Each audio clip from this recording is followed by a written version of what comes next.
Maravilha, então, senhores. Hoje, a gente vai dar continuidade um pouco ao estudo que a gente vinha fazendo sobre o átomo de hidrogênio, né? Vocês viram que a gente tem as funções, né, de onda do átomo de hidrogênio. Essas funções de ondas, elas não são tão simples, tá? A gente, nesse ponto do curso, a gente apenas mostra para vocês as equações, e com elas vocês calculam as densidades, calculam as coisas e tal.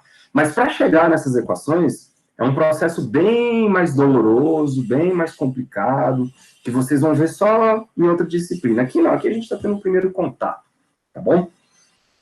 Bom, hoje qual é a ideia? A gente sabe que o átomo de hidrogênio, ele é um cara formado por um próton e um elétron. Pronto.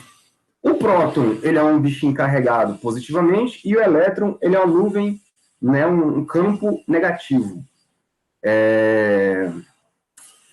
Só que, com a nossa interpretação clássica, a gente considera que o elétron está ali girando em torno do próton, né? Ele está ali girando em torno do próton. Do ponto de vista quântico, é esquisito você pensar nisso. Mas existe um acoplamento, por exemplo, quando você pega um átomo e joga um campo magnético no átomo, né? Isso quer dizer, então, que o átomo ele tem um momento magnético. Mas, olha, o momento magnético, como vocês viram lá na física eletromagnética, o momento magnético ele vem de uma corrente elétrica, né? Toda espira que tem corrente elétrica, ela tem um momento magnético associado a essa corrente. E vocês sabem que quando você joga um campo magnético nessa espira, você gera um torque. Tanto é que a espira tende a girar e se orientar na direção do campo externo. E o que as pessoas perceberam, inclusive se aplicado, por exemplo, na tal da ressonância magnética, é isso. Quando você coloca um campo magnético onde tem átomos, né, se esse átomo tiver ali um momento magnético, eles também sofrem torques com esse campo magnético. Então a gente pode partir do princípio, né, e tentar, a partir da física clássica, tentar imaginar aí alguma coisa girando em torno do próton, em torno do núcleo atômico, e daí começar a definir o que a gente chama de momento de dipolo magnético. Tudo bem? Então nós vamos fazer aqui uma análise um pouco clássica, tá bom? Vamos misturar com a física quântica para a gente conseguir chegar em resultados que são vistos em laboratório. Essa parte aqui, galera, ela só tem realmente uma explicação mais firme do ponto de vista quântico em outra área, tá? Chamado de eletrodinâmica quântica, beleza? Porque a equação de Schrödinger, quando você resolve ela para ver aqui a questão do spin e tal, ela não carrega o spin. Ela não carrega. Você tem que colocar o spin ali na unha, na equação. Né? Então, você precisa formular uma nova teoria, e uma das novas teorias que carregavam o spin é o tal da teoria mecânica quântica, só que relativística. E aí ela incorpora alguns aspectos, né, do momento magnético, do acoplamento spin-órbita e tal, mas quem vai resolver de verdade o problema para bater as coisas com o laboratório, aí é uma outra área chamada eletrodinâmica quântica, onde ela estuda as interações eletromagnéticas do ponto de vista quântico, beleza? Isso aí aí já é física já de outro nível, beleza? Que você estuda, inclusive, isso em pós-graduação só. Em curso de graduação você não estuda isso. Mas aqui a gente vai ver, né, uma pincelada dessa brincadeira toda. Então, deixa eu apresentar. Quero isso aqui.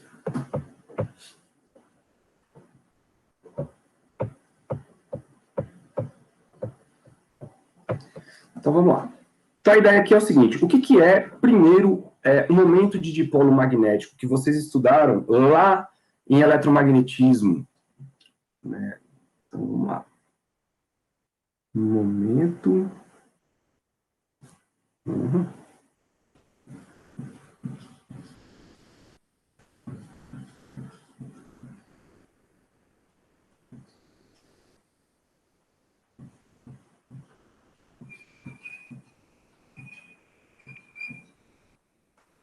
Momento de dipolo magnético.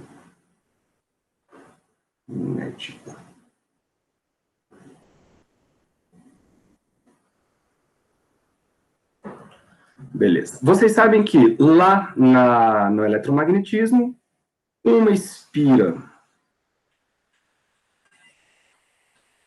plana, uma espira plana,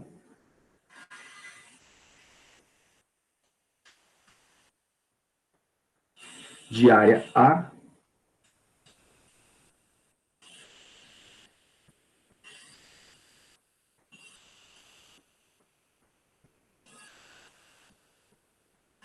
né, que eu já estou levando em consideração a característica vetorial dessa área, que é uma área normal, né, um vetor normal à área, conduzindo uma corrente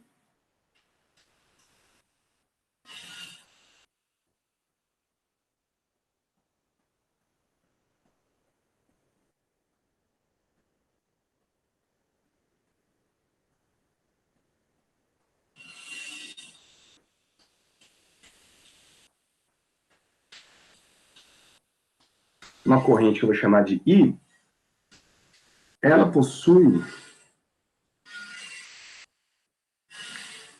um momento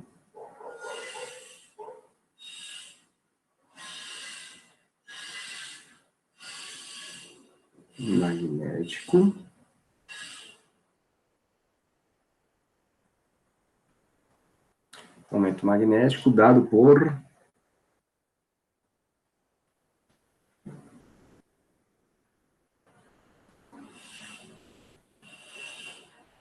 Aí lembra que o momento magnético ele é um vetor que a gente chama de μ, não era isso? E esse vetor μ, ele era o produto da corrente vezes a área. Vezes o vetor normal à área. Beleza? Se você for levar em consideração essa espira como sendo o caminho percorrido pelo elétron no átomo de hidrogênio, lógico, né, galera? Considerando o caminho clássico, a trajetória clássica que o elétron faz ali circularmente, né, no átomo de hidrogênio. Tá? A gente está fazendo aqui uma análise clássica. Então, e o pior, chega no resultado legal. Então,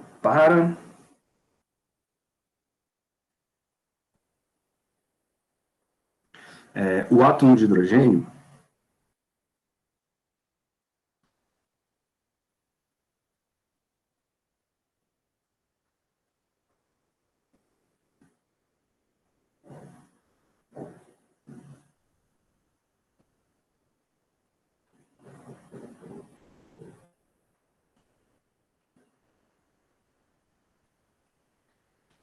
temos que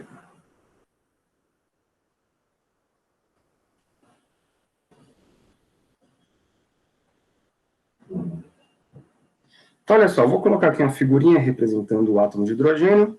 Não leve essa figurinha tão a sério, porque ela é só uma representação bem esquemática e uma representação clássica, beleza, do átomo de hidrogênio. Mas ela já identifica aí para a gente o seguinte, ó. Nós temos o carinha que é negativo girando, né?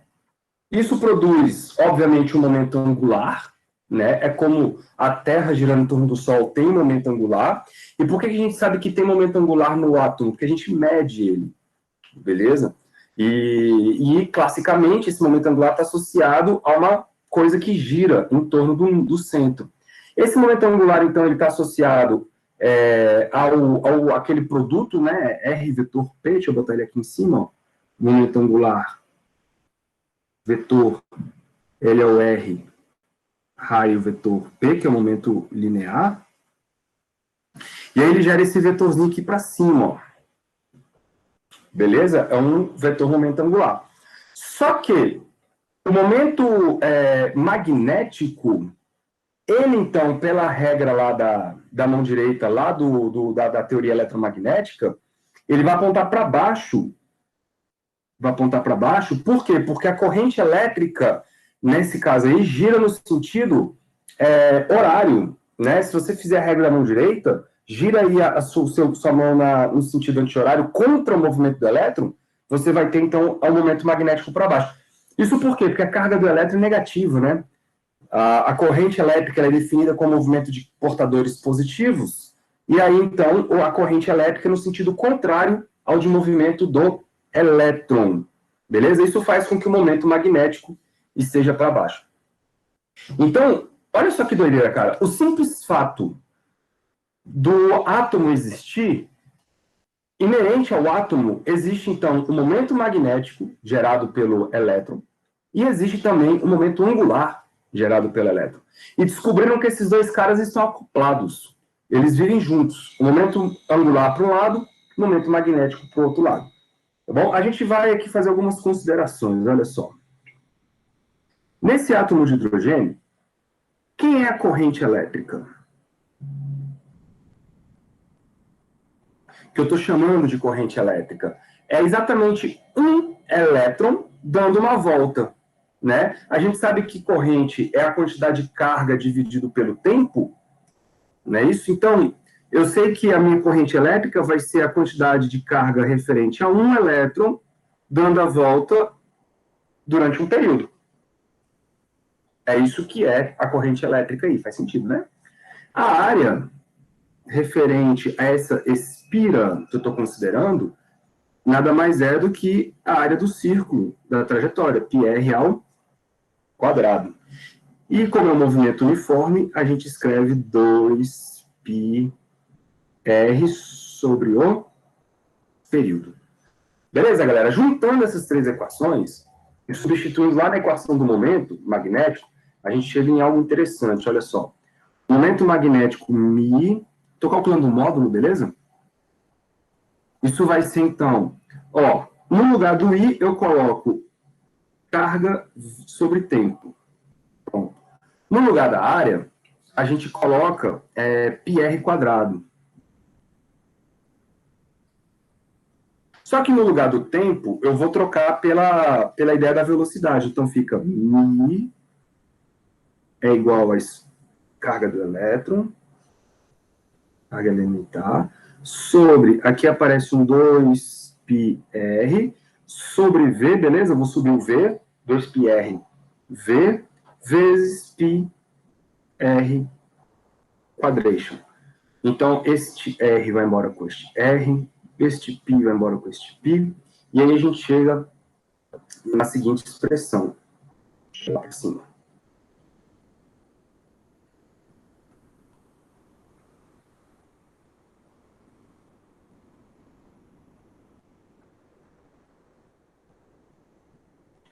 Mi é igual a E vezes V, R sobre 2. É isso? É isso. Bom, agora, eu posso reescrever isso em termos do momento angular. Por quê? Porque nós sabemos que se o momento angular é este cara aqui, ó. E percebam, galera, o ângulo formado entre o R e o V, olha só, o ângulo formado entre esses dois caras aqui é 90 graus. Então, o módulo do momento angular é simplesmente RMV. Porque lembra que o vetor, quando você faz o produto vetorial, o módulo tem a ver com o seno, né, do ângulo entre esses dois caras. E o seno de 90 é 1. Então, a gente pode fazer o seguinte, ó. Como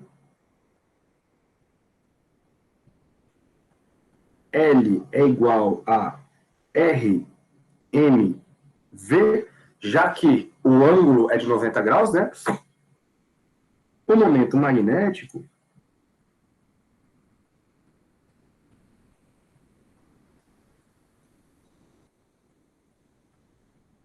faltou um momento. O momento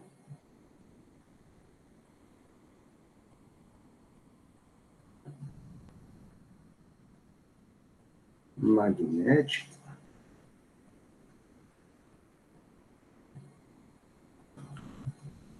é... Bom, então substitui, ó. Eu tenho lá em cima o E, desculpa, eu tenho o R e tenho o V. O R e o V juntos vai ser L dividido por M. Né? Eu vou juntar, então, já vou escrever o I em termos vetoriais.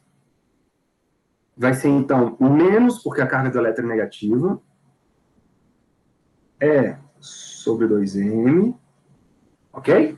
Vezes o momento angular L. Esse menos aí, galera, já mostra pra gente que o momento magnético e o momento angular, eles são inversos, beleza? Eles são inversos. Essa razão aí que vocês estão vendo, essa razão aqui, ó, é conhecida como a razão giromagnética do elétron.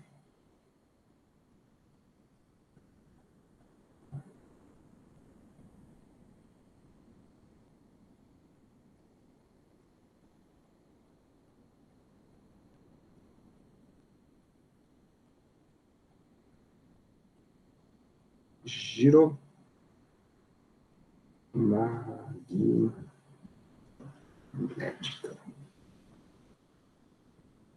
Tá? E vocês estão vendo que nada mais é do que a razão entre o Mi e o L, né? É só isso. Bom, aí o que nós vamos fazer? Nós vamos agora pegar a ideia de quantização, né? A gente já sabe quantizar o momento angular, e se a gente quantiza o momento angular, então o momento magnético também deve ser quantizado, já que o momento magnético está sendo escrito em termos do momento angular. Então, beleza. Então,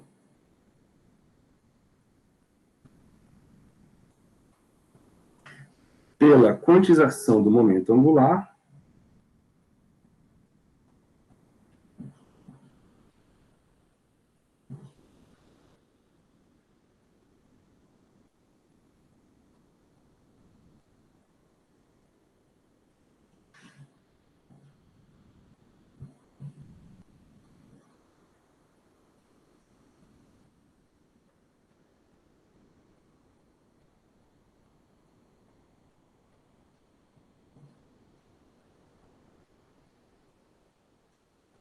e aí vocês vão lembrar quem era o L, né? O momento angular. Para a quantização do momento angular, vamos continuar aqui, ó. Os valores permitidos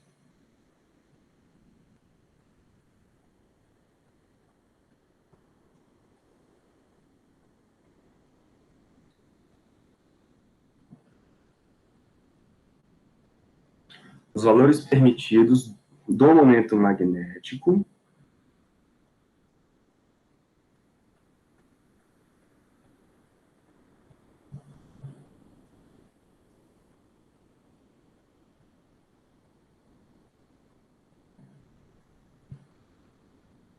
são... Vou tirar o ponto aqui, né?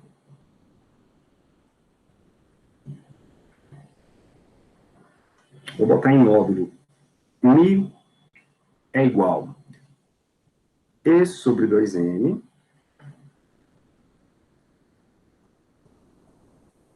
E sobre 2M H cortado raiz de L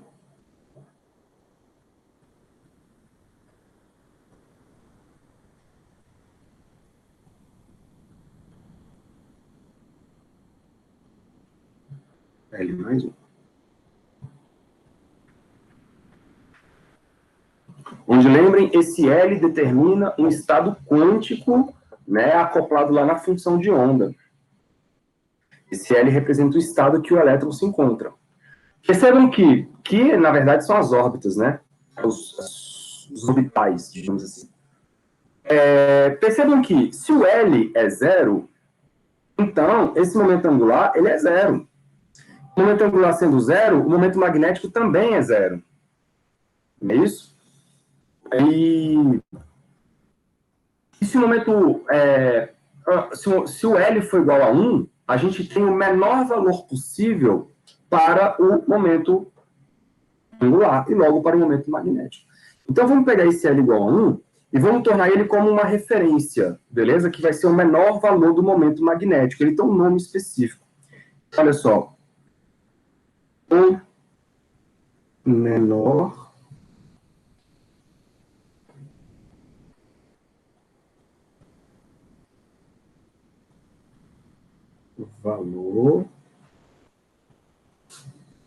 não nulo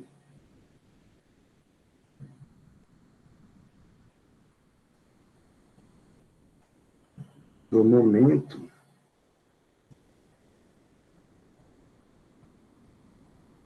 deixa eu pular de linha, fica mais do momento sai aqui do momento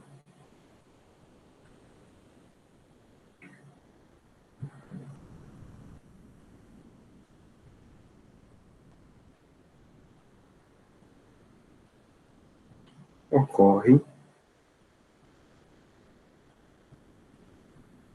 Escrever aqui embaixo é muito ruim. Ocorre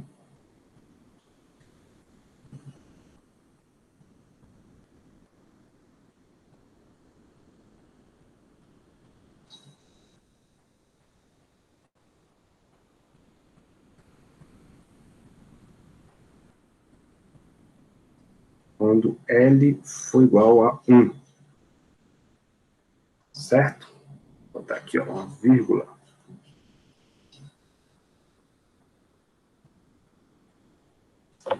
Ou seja,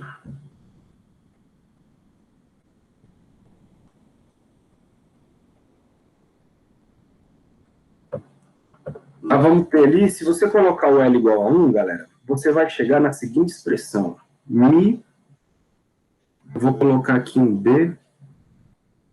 O L é igual a 1, aí fica 1 vezes...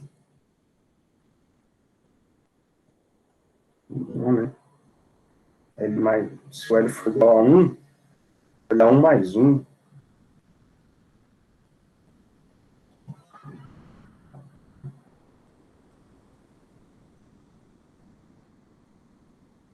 Tá? Então, nessa relação que eu quero, não.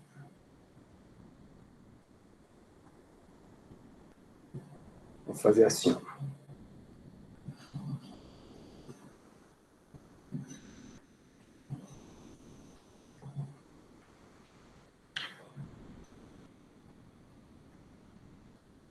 Olha para o átomo de Bohr. De acordo...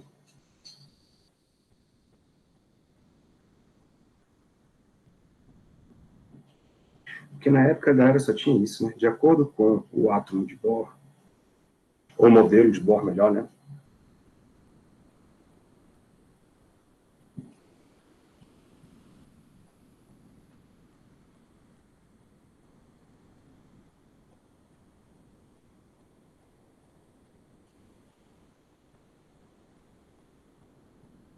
Olha aqui.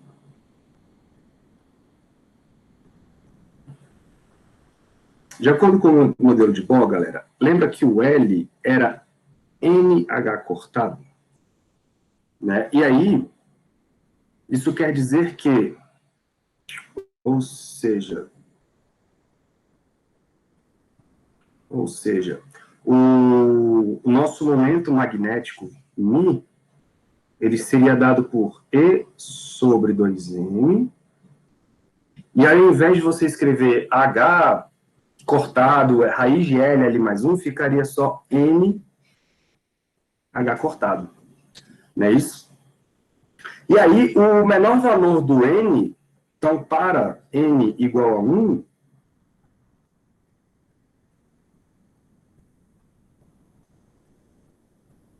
para N igual a 1, a gente teria o menor valor do magnético, do momento magnético. A gente ficaria com μ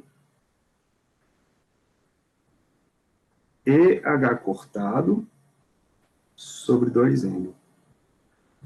Beleza? Isso aí é conhecido na literatura como o magnéton de Bohr. Não sei se vocês já ouviram falar dele.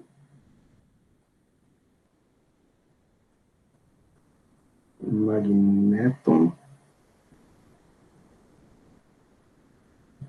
de Bohr.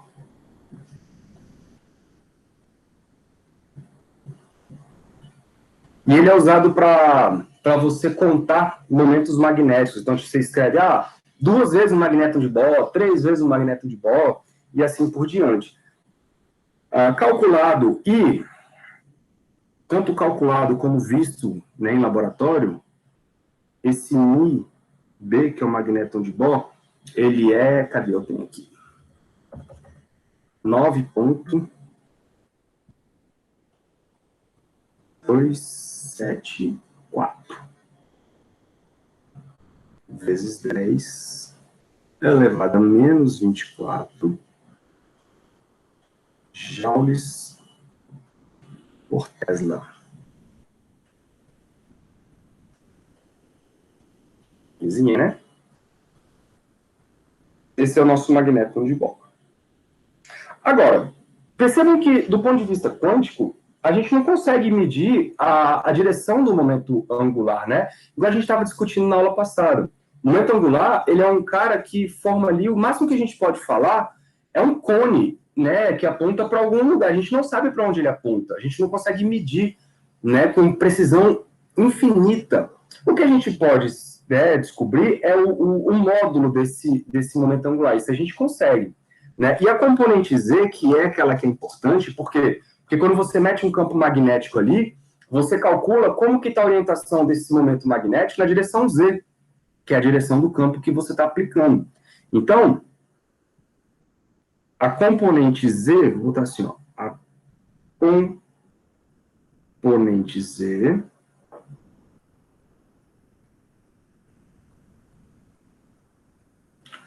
do momento magnético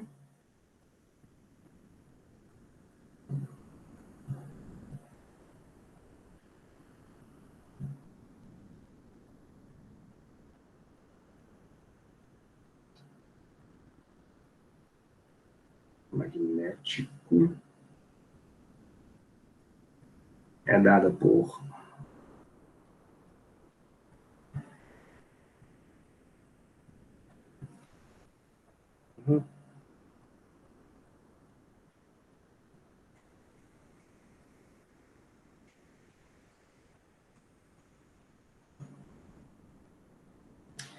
Então, o que você tem? O momento magnético μ, só que eu quero a componente Z, tem que ser dada por menos, aí como eu estou falando em componente, a gente tem que tomar cuidado com a direção, né? Então, menos, porque ela é contra a direção do momento, né, angular. Então, menos E sobre 2M, vezes a componente Z do momento magnético. Ok? E aí, galera, essa componente Z do momento angular, a gente já viu isso, a gente já quantizou isso na aula passada, ou aulas passadas, não sei. Então, essa componente Z, ela vai ser dada por menos E sobre 2M, beleza? E aí o L, lembra que o L, Z, ele vai ser um ML vezes H cortado, lembra disso? ML vezes H cortado. Ou seja, juntando todas as peças, o momento magnético na direção Z, a componente, né, do momento magnético na direção Z, nada mais é do que menos, olha aí, a gente medindo as coisas em termos do magnéton de Bohr, ML, que é o número quântico associado, né, a função de onda na fase espacial, na sua parte espacial ali, angular, vezes o magnéton de Bohr. Então, olha que interessante, cara. Enquanto o L, ele te dá a informação do momento angular, ou seja, o momento de giro ali do elétron, o valor de M, que é um outro número quântico, ele está associado ao momento magnético do elétron. Por isso que esse ML, ele é chamado de número magnético, número quântico magnético. Por quê? Porque ele está associado ao momento magnético do elétron. Beleza? Percebam que isso aqui só faz sentido, obviamente, quando você tem um elétron confinado, né? E girando. Elétron livre, galera, se o elétron está livre, e aí ele não está preso em lugar nenhum, ele não tem nada disso. Ele não tem nada disso. Desses aqui não vai ter nada disso. E aí, com isso, com essa teoria aqui que a gente está montando, foi possível explicar um efeito muito interessante, chamado de efeito Zeeman. Eu acho que o livro de vocês nem aborda esse cara. Mas esse efeito ele foi tão importante na história da física quântica que, cara, é impossível a gente não citar esse efeito. Efeito Zeeman.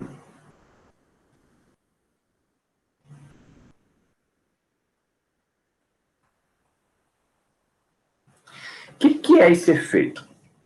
Cara, quando você pega lá um átomo de hidrogênio, por exemplo, você sabe que, vamos lá, quando o N, fazer um exemplo aqui, ó, quando o N é igual a 2, por exemplo. Quando o N é igual a 2, a gente sabe que o L, ele pode assumir os valores 0 e 1, né? Eu tenho o L igual a 0 e tenho o L igual a 1. Beleza. Mas, claro, porque o L só pode ir até no máximo N-1, lembra? Mas, quando o L é 0, o NL é 0. Quando o L é 1, aí o NL ele pode correr de -1 até 1. Com isso, vocês têm 4 estados. Então, vocês têm 1, 2, 3 estados. Então, vocês têm 4 estados associados ao L, associado ao N igual a 2. Então, são 4 estados que possuem a mesma energia. Certo? São 4 estados que possuem a mesma energia. Só que aí, esses 4 estados, eles estão ocupando um nível aqui, ó, N igual a 2. N igual a 2. Tá todo mundo aí, os 4 estados estão aí. E as pessoas que eu digo assim, os caras do laboratórios, né, principalmente a galera da espectroscopia lá, que mexia com as linhas, né, os níveis, começaram a ver que quando metia campo magnético em alguns átomos, essas linhas se separavam. Começava, ao invés de você ter uma linha só aqui, você ia ter mais uma para cima, mais uma para baixo. Ou seja, você tinha uma separação de estados. Então, o N igual a 2 não tinha mais apenas um nível energético, e sim 3 níveis energéticos, ou seja, 2 a mais níveis energéticos. Beleza? Por conta de quem? Por conta de você aplicar um campo magnético no átomo. E isso era conhecido como efeito Zeeman. Tá bom, galera? Isso acontece por conta de quem? Por conta do momento magnético do átomo. Beleza? Porque o momento magnético do átomo, quando ele interage com o campo magnético externo, existe uma energia de interação. E essa energia de interação é uma energia a mais para o sistema, além da energia que você já conhecia. Então, isso separa os níveis energéticos. Isso quer dizer, então, que quebra a degenerescência. Ok, galera? O seu estado não é mais degenerado, né? Não nesses termos. Então, é isso que eu vou escrever aqui pra gente, ó. Qualquer dúvida, vocês não gritam aí.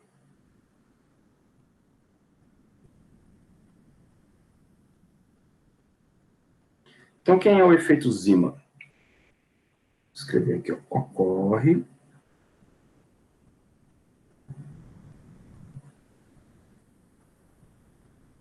quando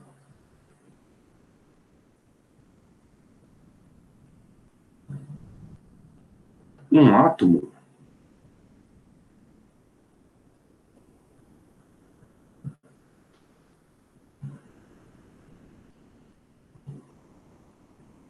é submetido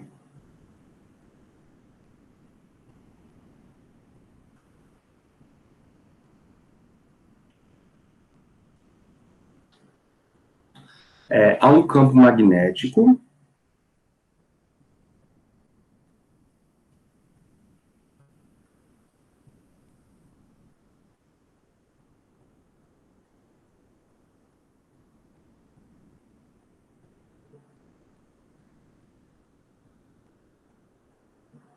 quando um átomo é submetido a um campo magnético, gerando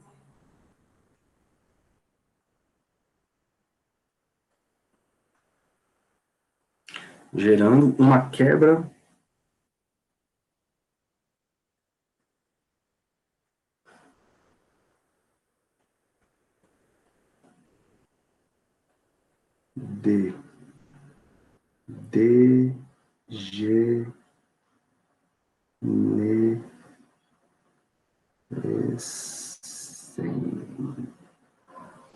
Vamos em FEI, né? Degenerescência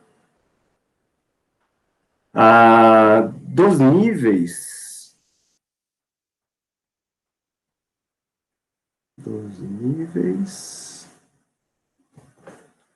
de energia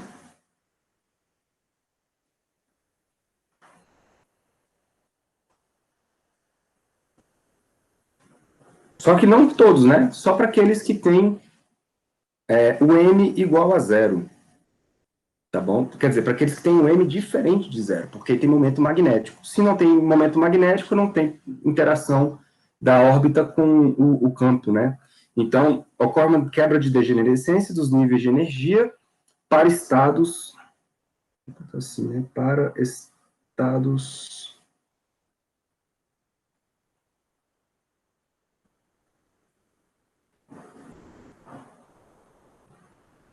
com um número quântico magnético ml diferente de zero. Ok?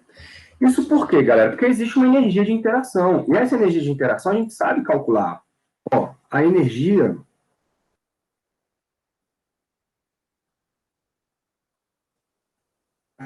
de interação. Energia de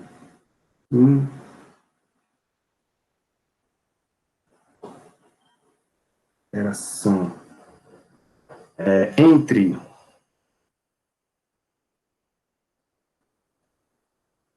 um momento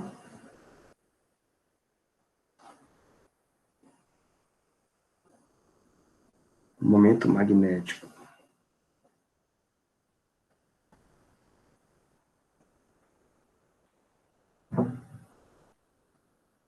e um campo magnético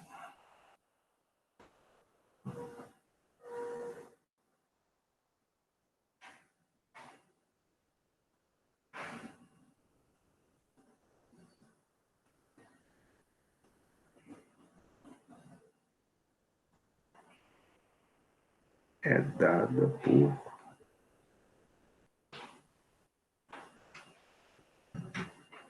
Quem fez Eletro 2 aí vai lembrar, ou quem está fazendo, né, vai lembrar, que a energia é uma energia, claro, potencial, né? Essa energia potencial entre o momento magnético e o campo magnético é dado pelo produto escalar entre o vetor momento magnético e o vetor campo magnético. Certo? Por isso que a unidade desse Mi aí é Joule por Tesla. Por isso que a unidade desse cara aí é Joule por Tesla. Tá bom? Agora, quando você aplica um campo magnético, por exemplo, na direção Z, você tem apenas a direção Z do campo magnético. Então, você vai ter que olhar para a componente do campo magnético, a componente do momento magnético nessa direção. Vocês sabem que o produto escalar, ele é μB cosseno de θ, né? É como se você estivesse pegando assim, ó. Aqui está o B aplicado. E aí, por exemplo, aqui tem um átomo com um momento magnético Mi para cá. Formando aqui um ângulo θ. Certo? Quando você faz o produto escalar, na verdade o que você está pegando é o produto aqui, ó, com a componente, né? Na direção Z, que é esse cateto adjacente. Daí que vem um cosseno. É isso que eu vou escrever aqui para vocês, ó.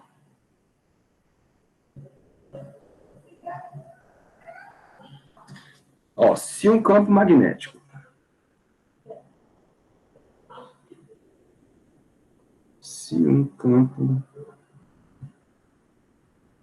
magnético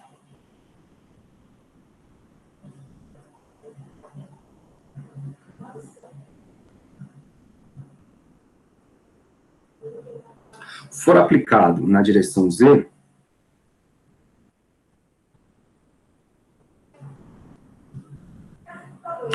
galera, a gente usa a direção Z, mas, na verdade, Pode ser X, Y, Z, tá? Pode ser qualquer coisa.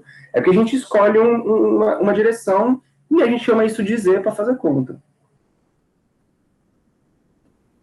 Beleza? Lembra que o espaço ele é igual para todos os lados.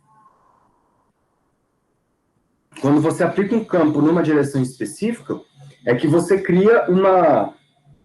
Você perde a simetria daquela direção.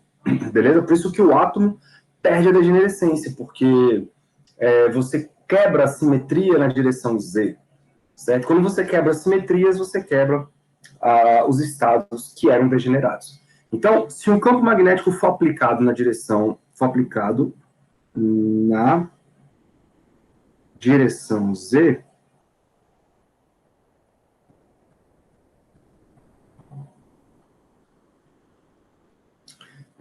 a energia de interação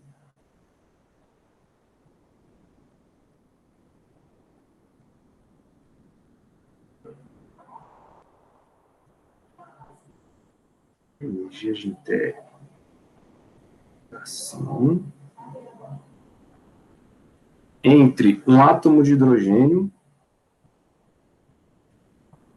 Vamos olhar para o átomo de hidrogênio agora.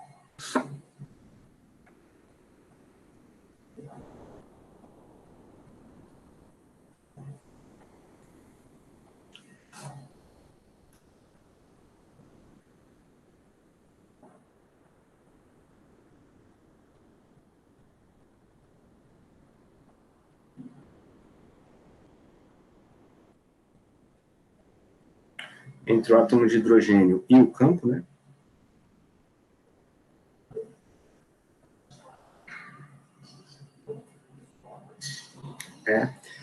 Bom, aí eu já vou levar em consideração o seguinte, galera. O U, então, vai ser igual a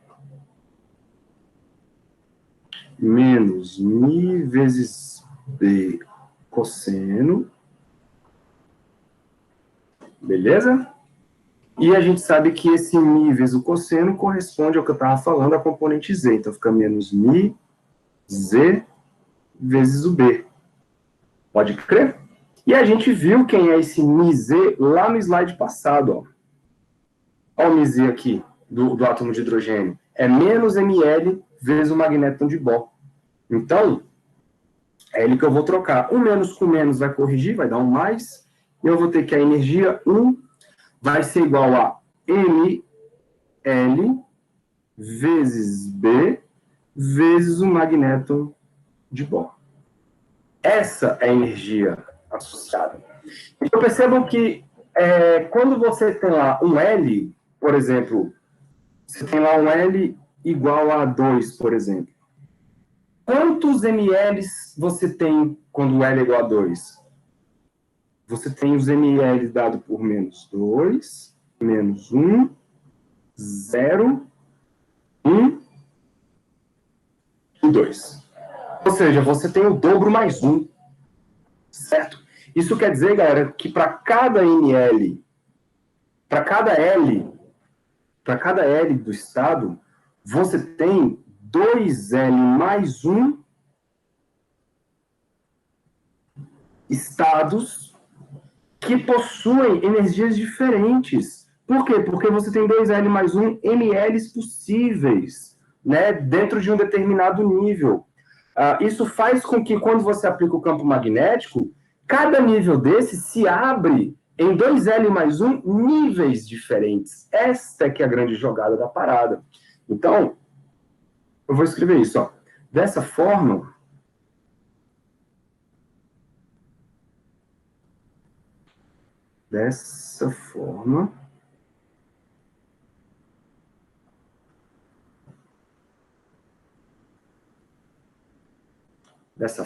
a energia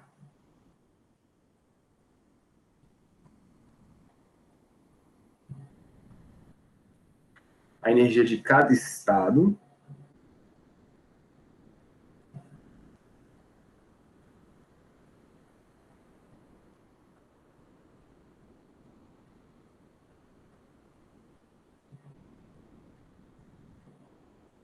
é desmembrada, porque você está dando uma energia adicional aí, né? é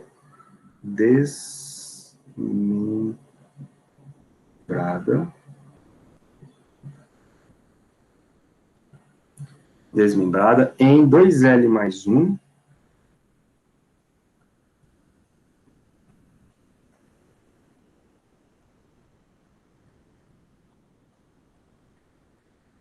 níveis diferentes.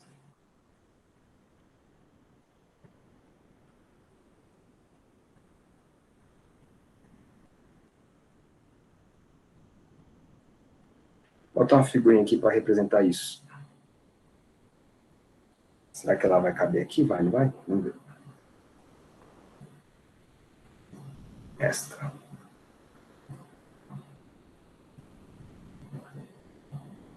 Vai. Então, olha só que legal.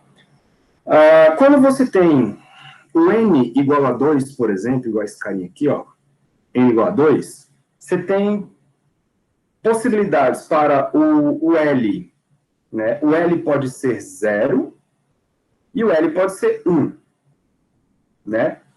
Quando o L é 0, o ML também é 0. E aí o nível de energia continua o mesmo. Isso acontece para todos os níveis, galera, onde o L é 0, tá? Ó. Se o L é 0, o ML também é 0. E aí, como o ML é 0, a energia potencial vai dar 0. Então, você não tem nada de novo. Porém, quando você tem um L diferente de 0, então, por exemplo, você tem aqui o L igual a 1.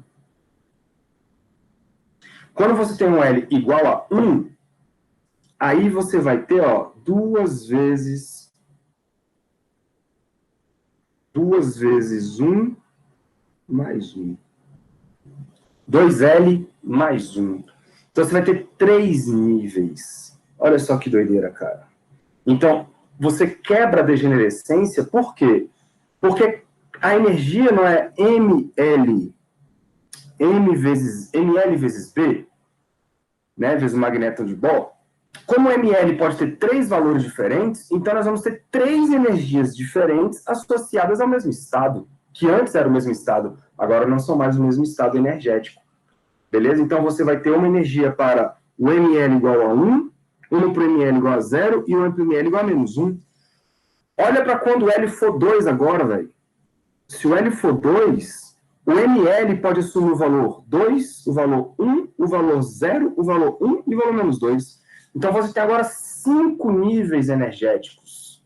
Então as linhas do espectro energético, elas se abrem. É como se você tivesse uma linha só. Você está vendo uma linha só. Aí quando você joga um campo magnético, elas se abrem, por exemplo, em 5. Por quê? Porque cada linha agora tem uma energia diferente. Beleza? Isto é conhecido como efeito Zeeman. E isso era visto em laboratório e medido dentro do laboratório. Aí você pode pensar assim, caraca, professor, então eu posso ter agora várias transições acontecendo aí, né? Eu posso ter o elétron pulando entre os níveis, tal, tal. Mais ou menos, mais ou menos. Existem Fala. Isso é os subníveis, então? É aqueles famosos subníveis? Os subníveis nós já estamos vendo aqui. Ah, Porque, por exemplo, n igual a 1. Isso corresponde ao n igual a 1, aí o L só pode ser 0, né? uhum. E aí o NL é 0 também. Isso é um nível chamado 1S, lá da notação espectroscópica. Aí quando você vai para o N igual a 2, aí você pode ter o L igual a 0 e o lógico N igual a 0. Isso vai dar um nível 2S. Saquei. Aí isso aqui são 2 níveis. Uhum. Mas, dentro do N igual a 2, você ainda pode ter, além do N igual a 2, você pode ter o L igual a 1, né? E se o L igual a 1, nós vamos ter o M variando de menos 1 até 0. Só, até 1. Né? Esse nível aqui, ele é o 2P, por exemplo. Aí, esses caras aqui são subníveis. Ó. Esse aqui é um subnível, esse aqui é um subnível. Aí quando a gente joga a equação de onda, o psi, aí a gente encontra a probabilidade de contar nesses níveis, né? É, exatamente. aqui. Exatamente. Agora, tem uma coisa aqui muito interessante, cara. Aparentemente, a natureza, ela tem algumas regras de seleção. Ela não deixa o elétron fazer transições de qualquer maneira. E essas regras de seleção são as seleções, existem transições que são permitidas e transições que não são permitidas. E essas que são não permitidas, as que a gente chama de proibidas, elas vêm pelo simples fato de você ter que conservar alguma grandeza, né? Ou você tem que conservar energia, ou você tem que conservar o momento angular, né? Alguma coisa desse tipo, para você ter as transições permitidas. Então, percebam que existe uma coisa, quando você tem transição de elétron, você tem ali emissão ou absorção de fóton, não é isso? Só que o fóton, ele é uma partícula que possui momento angular, que possui energia. A energia do fóton a gente sabe calcular, né? É HF. Então a gente consegue fazer o elétron pular os N's possíveis apenas usando essa ideia de HF. Agora, o problema é que o fóton, ele tem uma coisa que nós vamos chamar de spin, e por ele ter esse spin, ele tem a ele dado um momento angular de spin, que é intrínseco a ele. Isso quer dizer que quando ele é emitido ou ele é absorvido, ele muda o momento angular do sistema. Né? E o momento angular do fóton, galera, é exatamente H cortado. É a unidade de 1 H cortado. Esse é o momento angular do fóton. Lembra que o H cortado, o H, ele tem unidade de momento angular. Tá? Então, isso quer dizer o seguinte, dentro desses nossos coisas aqui, você não pode, por exemplo, cair do L igual a 2 para o L igual a 0. Por quê? Porque quando você tem o L igual a 2, lembra, você tem isso aqui, ó, raiz de 2, 2 mais 1.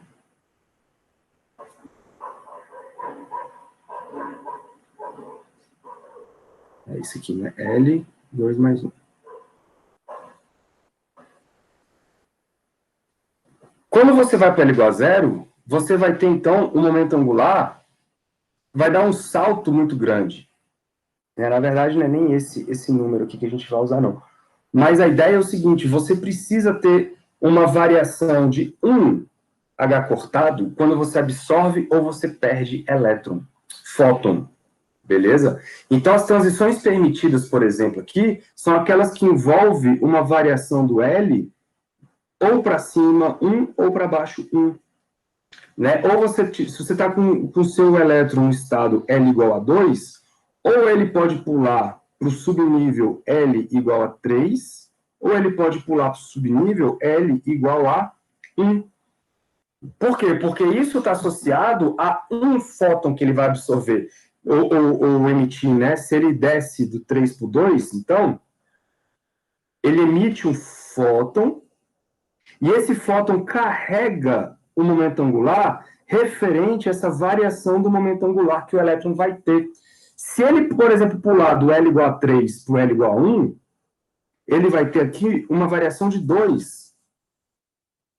E o fóton não consegue carregar esse momento angular adicional, sacou? Então, existem transições que são possíveis e transições que não são possíveis. Aqui eu estou falando do átomo de hidrogênio, né? E de alguns átomos, como geral. Quando você vai para sistemas mais complexos, existem outras regras de seleção. Mas aqui, para a gente, é muito útil e muito, como é que fala, muito satisfatório você fazer o seguinte, ó. Simplificar essas regras de seleção em apenas duas coisas. Vou botar aqui, regra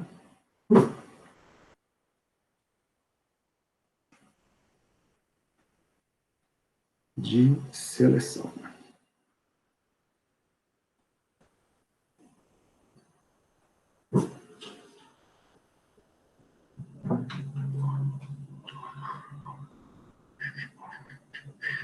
Então, o que é isso? As transições eletrônicas.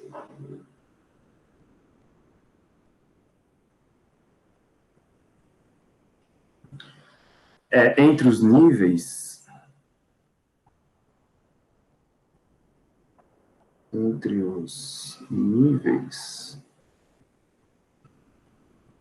devem obedecer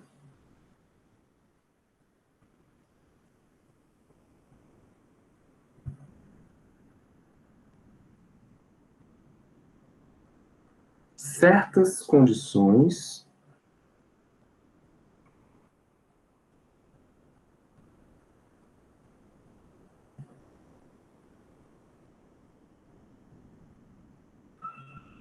vou botar aqui, ó, de simetria, tá?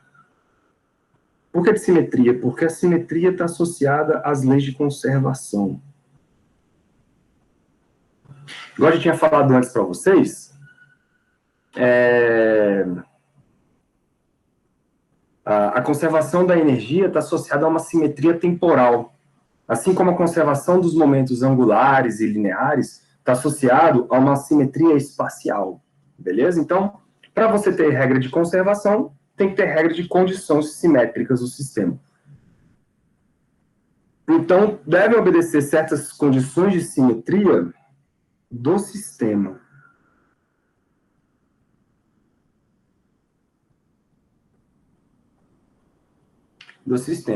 Então, para o nosso problema aqui, ó, vou botar como o momento angular. Como o momento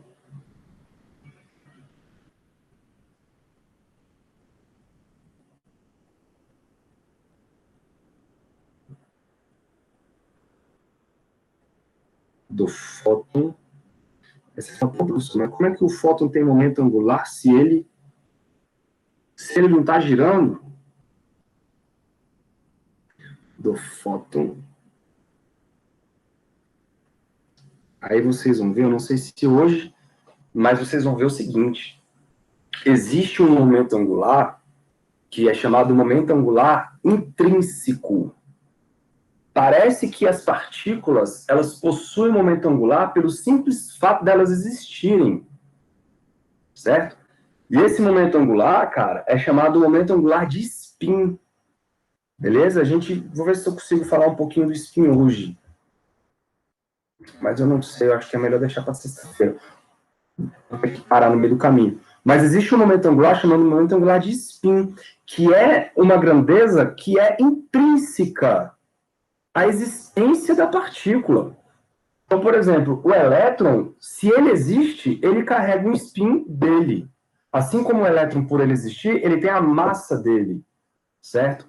O fóton, por ele existir, ele não tem massa, mas ele tem spin. E por ele ter um spin, que nós vamos estudar na próxima aula, ele tem um momento angular intrínseco ali dele, tá bom? Uma forma de enxergar isso, mas aí é uma analogia muito pobre, beleza? É você pensar o seguinte, pô, mas momento angular, velho, cara, momento angular tem que estar girando em torno de alguma coisa. Ah, então vamos pensar nele girando em torno dele mesmo. Ah, beleza, pronto. Inclusive, isso foi uma das teses de doutorado de 2 estudantes, né, há um tempo atrás, que eles que deram essa ideia de fazer uma comparação com a volta em torno de si mesmo, né? Mas a volta em torno de si mesmo só tem a ver, só faz sentido se você estiver considerando como uma partícula, né? Ou pelo menos uma coisa que tem uma simetria, sei lá, de repente uma simetria esférica. Mas aqui nós estamos pensando em campo, né? O campo do elétron. Né? Uma densidade de probabilidade ali de você ter o elétron. E aí, você pensar naquilo girando, não é assim tão satisfatório, beleza? Mas o fato é que esses caras têm momento angular, beleza? Pelo simples fato de existirem. É o momento angular de spin, que a gente chama. E o momento angular do fóton é exatamente H cortado. Então, como o momento angular do fóton é H cortado, então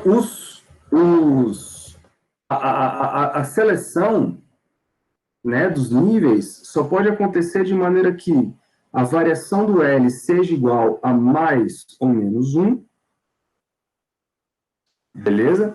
E como o ML ele pode variar, né, de dependendo aí do valor do L, o delta ML, ou seja, a variação do número quântico magnético, pode ser 0 ou mais ou menos 1.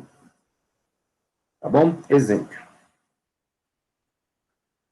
Eu tenho isso aqui, ó. Então, olha só, eu tenho dois estados, galera. Um estado 2P, onde o N é igual a 2 e o L é igual a 1, ok?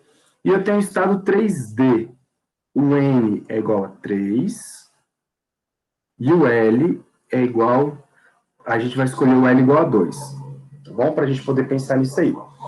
Quando você não tem campo magnético,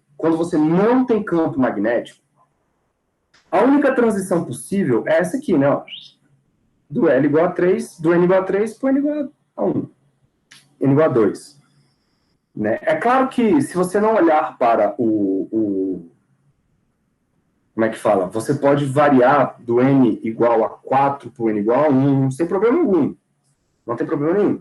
A única restrição, ela é entre os L's, beleza? Ela é entre os L's.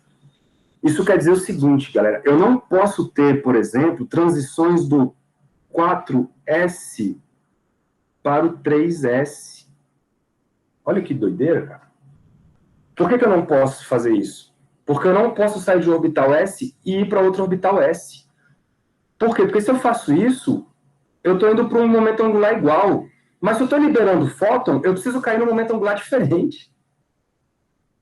Vocês estão sacando a lógica do negócio? Tem que ter conservação. Então, algumas transições são permitidas, outras não, olhando para esse aspecto geral aí da sua função de onda.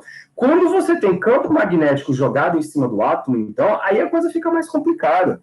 Porque, olha só, quando você joga um campo magnético, os níveis de energia se separam. Então, lá no L igual a 1, você tem 3 níveis.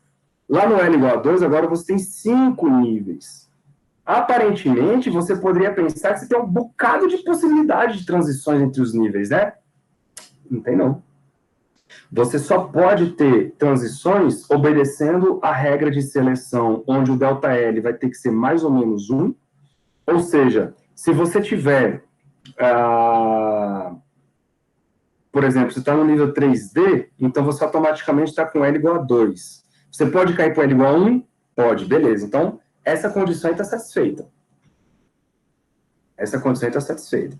Agora, você tem que satisfazer a condição do número quântico magnético, que é o ML. O ML ele pode ser 0 ou mais ou menos 1. Então, essa transição aqui, ó, porque percebam, galera, aqui o ML... Ah, ele está aqui em cima, né? Olha o ML aqui em cima. O ML aqui ele é 0. Se o ML aqui ele é 0, estou pegando daqui. Então, ele pode cair para cá sem problema algum, pode cair para cá sem problema algum ou para cá sem problema algum. Essas três transições são possíveis. Por quê? Porque elas estão saindo de um ml igual a 0, ou para o ml igual a 1, ou para o ml igual a menos 1, ou para o ml igual a 0. Não tem problema. Não tem problema. Agora, se você estiver nesse estado aqui, ó, mais acima, por conta da separação energética em função do campo magnético aplicado, você está com ml igual a 1. Então, você só pode cair ou para o ml de novo igual a 1, ou para o ml igual a 0. Essa aqui, ó, ela é proibida. Então, essas linhas tracejadas, elas representam transições proibidas do elétron. Somente as linhas cheias correspondem às transições permitidas. Essas são as famosas regras de seleção para essa nossa análise aqui mais simples, né? Existem outras regras de seleções e bem mais complicadas, inclusive. Bem mais complicadas. Tudo bem, galera? Tá tranquilo aí? Vocês têm alguma dúvida? Eu sei que o Thales deve ter. Como é que tá aí, seu Thales? Professor, esse M igual a 1, ele não pode ser menos 1, por quê? Se eu explico, só que eu não entendi direito. Como assim? Fala de novo. Ele não pode ser menos um, né? O M igual a 1. Pode ser menos um. A variação do M, tu fala? É, porque você marcou com um X aí, que não podia? Ah, mas aqui não pode por causa do seguinte: é porque você está pulando do um para o menos um, não é? Isso quer dizer Aham. que você está saltando 2. Então, se você fizer um menos um, isso dá 2. Ah, Então, você tá. está fazendo uma variação do M É. igual a 2. E aí não pode. Nem do M pode ser variação igual a 2? A variação não, porque ó, a variação só. Porque como o delta L só pode ser mais ou menos um, o delta L só pode ser mais ou menos um, porque você está liberando fótons, né? Então, Uhum. isso força você a ter o delta ml apenas zero ou mais ou menos um, por causa da condição de existência do ml. Né? O ml, Entendi. lembra que o ml ele corresponde ao zero, mais ou menos um, mais ou menos dois, até o último, que é mais ou menos L. Certo? Então, se o delta L for mais ou menos um, então o delta ml ele também pode ser só zero ou mais ou menos um. Entendi. Entendeu?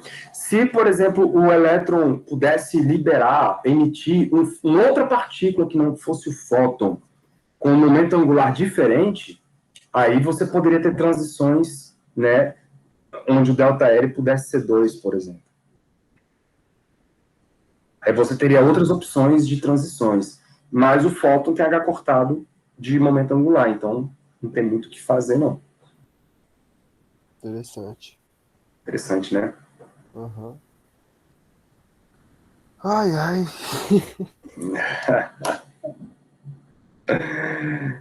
E aí, Gabriel?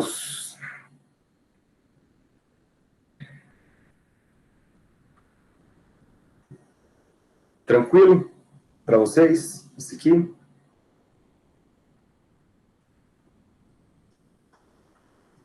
Deixa eu ver se eu tenho outra figura aqui. Eu acho que não.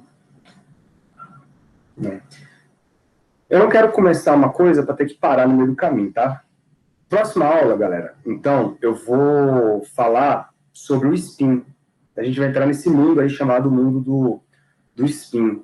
E aí vai surgir um experimento muito interessante, que é o tal do experimento de Stern-Gerlach, que ele foi ali o grande separador, o grande experimento que deu para entender e visualizar a tal da quantização do momento angular, beleza? Porque ele foi um método experimental simples, aparentemente simples, ele é bem simples mesmo, mas ele mostrou para a gente a natureza quantizada do mundo subatômico, cara.